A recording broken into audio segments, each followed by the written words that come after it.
Hi everyone, my name is Laura and welcome to Book Bubbler. Well, I've been hemming and hawing this for about a week and a half and decided, screw it, I'm going for it. So this is my first ever Reading Rush TBR. I've always missed it, or I catch it, halfway through the week. I've never quite gotten the timing right for this, so I'm excited, having a beer too.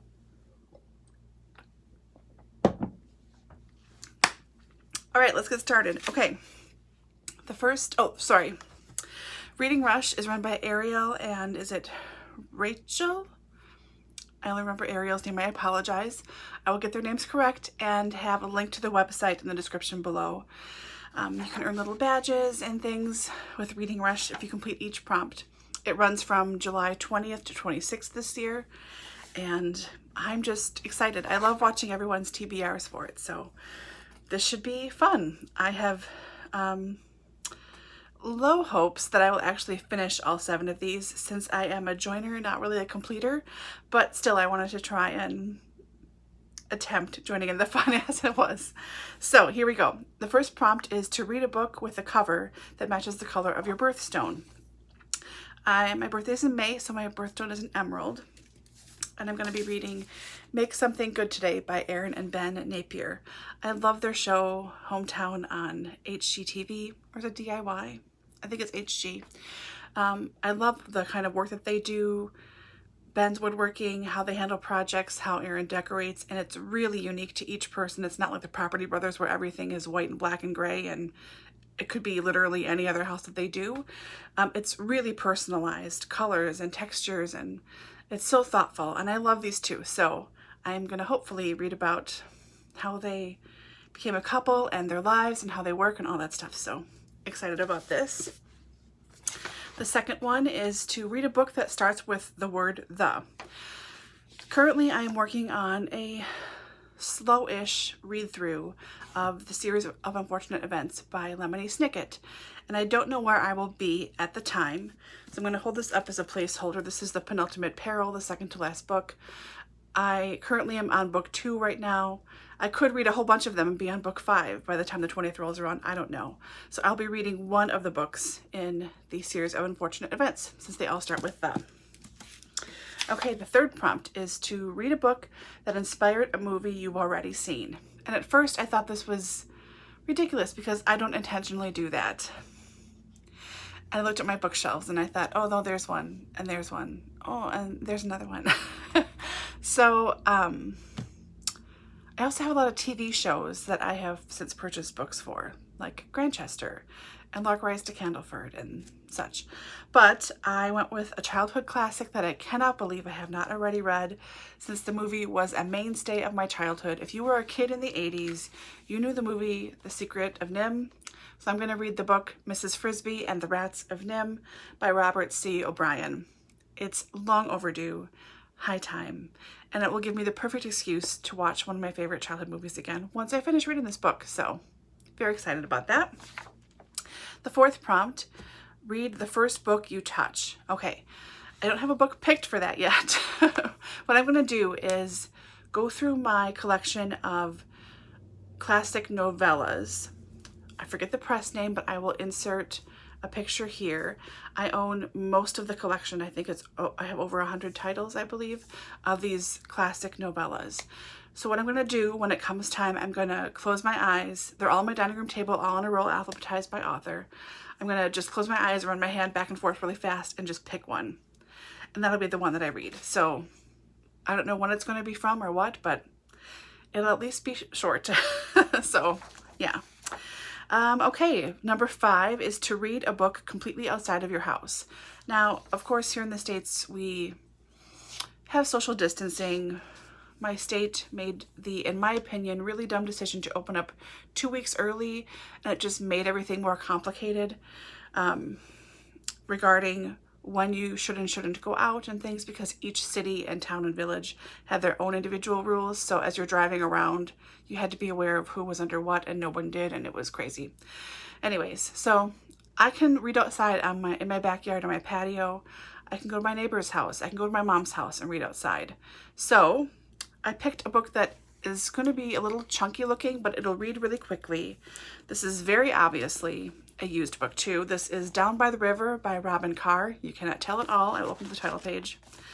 This is a very used copy. This is the third in the trilogy of Grace Valley, which starts, it's sort of, yeah, no, it does. It starts the Virgin River series. You don't have to read this trilogy first, but it involves two characters that are throughout the Virgin River series, as far as I've read at least. And you get to know the area a little bit more. You get to know more of the characters, how the town sets up, what the medical clinic is like.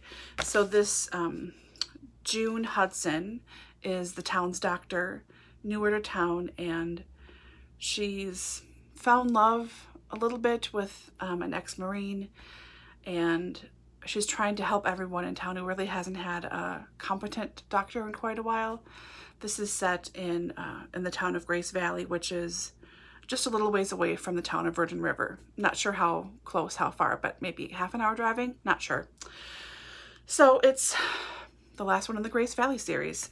I've had this bumming around for quite a while. I know it'll read quickly, so this is going to be my outside book. Okay, number 6. Read a book in a genre that you've always wanted to read more of. That would be almost every genre out there. So I had to try and narrow it down to things I really own. I really wanted to read. I could pick poetry as a gimme because I always want to read more poetry, but I thought, no, let's like really do something that you wouldn't normally pick up but want to read. And that would be a workbook, which is not like a physical book that you write in like you're a student in elementary school, but a book about work for me. I'm a massage therapist, so I have a ton of books about individual techniques, about energy work, about the ethics of caring, about spirituality and healthcare, about like Reiki and chakras and different hands-on techniques. I mean, the whole gamut of things. So I picked this massage therapist memoir, Table Lessons, Insights in the Practice of Massage Therapy by Douglas Nelson. Douglas Nelson is pretty well known in the massage community. He's been performing as a massage therapist. He's not a circus monkey. Working as a massage therapist since before I was born, so that's 40 years. And he teaches a lot of precision neuromuscular therapy. Based in Illinois right now, so he's not too far from me, and he's very smart, very well thought of, and from what I understand, I don't know anyone who's read this yet, but from what I understand, it's about his life, what he's learned from clients, and then kind of combining them together, so it's a memoir and about massage and other things. Not sure, but it should be really good and interesting. I can't imagine anyone else would have this picked. Very last prompt is to read a book that takes place on a different continent than where you live. Now, I could effortlessly, did I say that right? Effortlessly. This is my second beer, I'm not going to lie. I could effortlessly, easily pick a book set in England and Bob's Your Uncle, I'm All Set. I live in America, in case you can't tell. But I wanted to challenge myself. So I looked at stuff set in China, stuff set in Australia, lots of Asian countries actually, and some South American, some European. I thought, no. So I chose India. And I'm going to read Where the Peacocks Sing, A Palace, a Prince, and the Search for Home by Alison Singh Gee. So this is nonfiction, sort of travel writing, but not. She's a journalist living in Hong Kong. Wait. Yeah, I think Hong Kong. Words are hard sometimes. And then she meets someone, Ajay, who is Indian, and totally upends her life to follow him. She's in love with him, so moves to his small hometown in India and sees this crumbling palace that they own that's falling down around them. And so it's about her life, finding her soon-to-be husband, I'm assuming they get married, and moving countries to India and finding things out again. So this should be really entertaining and hopefully lighthearted and has a happy ending and not sad and depressing. And I don't know. Got a nice cover though. Can't be that bad, right? So those are my books for my Reading Rush TBR. I sincerely hope I'm able to read all of them. Truly, I want to read all of them. I own them. Why wouldn't I want to read them? But I know myself. I know that my eyes are bigger than my stomach sometimes, so all the time. So yeah, I'm gonna give this a shot. It seems like a lot of fun. Have you guys done Reading Rush before? Do you have tips for me? I have never successfully done a week-long readathon. Lots of 1 day or 2 days, but never a week before. So please give me all of your tips. Please give me all of your advice. Are you doing this? Let me know if you've done a TBR. I have been very excitedly watching all of them, and I want to read everyone's books. Like everything everyone talks about, I really want to read. One of the reasons why my library is the way that it is, I suppose, but no matter. Thanks for watching, and I will try and keep you updated as the week progresses. Please give me your advice. Please, please, please. And I will talk to you guys very soon in the next one. Bye.